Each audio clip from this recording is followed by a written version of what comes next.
खुलुमबाय लोगोफोर, mix garden चेनेलाव नोंथांमोन बयखौबो बरायबाय। आं दिनै नैबे मानि प्लान्टखौ काटिं खालामनो नागिरदों आरोना लोगोफोर। बे मानि प्लान्टआ गोदान आरोना, आंनि गोदान कालेक्सन। बेखौ लाबोदों आङो पट मोनसेयाव 350नि, बिराद गिदिर मोनदों आरोना। नै फिसा फिसायावनो बिराद दाम होनो। आं बेखौ खम प्राइसआवनो मोननाय बायदि मोनदों आरो, जोंनि बेयावहाय बिराद दामखा। आङो बेखौनो दिनै हास'नानै गायगोन आरोना लोगोफोर, काटिं खालामगोन आरो रिपर्टिं खालामगोन। मोननै पट बानायनोसै आरो आं लोगोफोर। नोंथांमोनहा नायलांबाय थादो, नायनानै लाइक आरो साबस्क्राइब खालामनानै होदो। नैबे कालारखौ आङो बिराद मोजां मोनदों आरोना लोगोफोर। दा आं हास'नोसै, हास'नानै गायनोसै। अबाव हास'नो अबाव हास'वा जागासिनो आरोना लोगोफोर। बिजौखौ हास'बाय आं, नै बिदिनो हास'नानै गायनोसै। बिजौ थांनायनिफ्रायनो गासिबो रोदा जालांजोबखायो, इजियैनो थाङो। आंनियाव दा मोनथाम भारायटि दङ। आङो लास्टआव देखायना होगोन मोननै भारायटिखौ। थेवबो आङो बे कालारखौ साबसिन मोनदों आरो।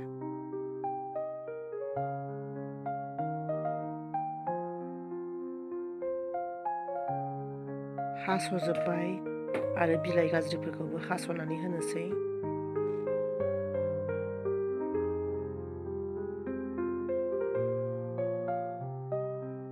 मानि प्लान्टखौ गायनो थाखाय हाखौ 50 आरो हासारखौ जों बालाखौ जों 20-20 लादों।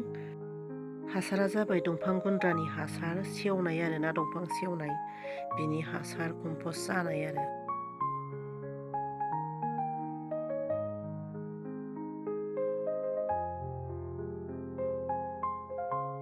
मानि प्लान्टखौ गायनो थाखाय 8 इन्सि पट लाबाय, सिङावहाय अन्थाइफोर होबाय, थार्मकल होबाय आरो हाखौ होनानै बेयावनो गायनानै होनोसै आरो।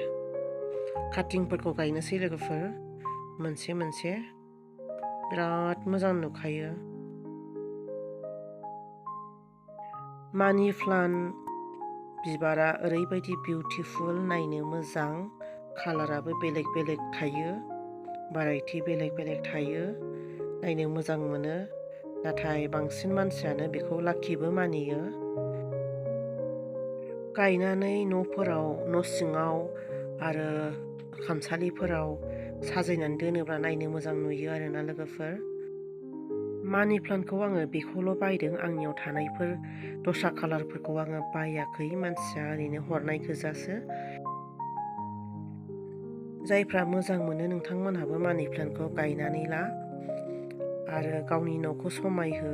आंनाथ' न'आबो बारा मोजां नङा लोगोफोर, आं बाहेरफोरावसो ओरैनो न'नि जिं जिङावसो थखथानि स्टेन्ड बानायनानै बेखौ दोनो आरोना लोगोफोर। न' सिङावबो दोननो आंना समाया, जायगा गैया दोननो थाखायबो। नोंथांमोनहा मोजां मोनोब्ला गायनानै लादो, गाव गावनि न'खौ समायहोदो। न'आ मोजां नङाब्लाबो बिबार थायोब्ला मोजां नुयो आरोना लोगोफोर। नायदो लोगोफोर, बेयावनो थाखानाय बायदिसो नुबाय। आरो मोनसेखौ आङो रिपर्टिं खालामनोसै, बिनि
मानि प्लान्टखौ रिपटिं आरो काटिंबो खालामखांबाय आरो दै लुनानै होबाय।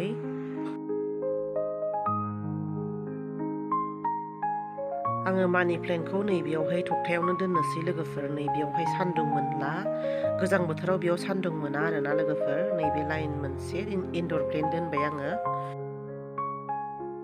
आरो आंनि मोननै बानायथिया नैबेनो आरोना लोगोफोर। मोनसेया गोथां बुरजा दं, मोनसेया एसे गोमो मिक्स आरो गोथाङाव गोमोहां नुयो। बेनोमोन दिनैनि भिडिअ'आ। Thank you.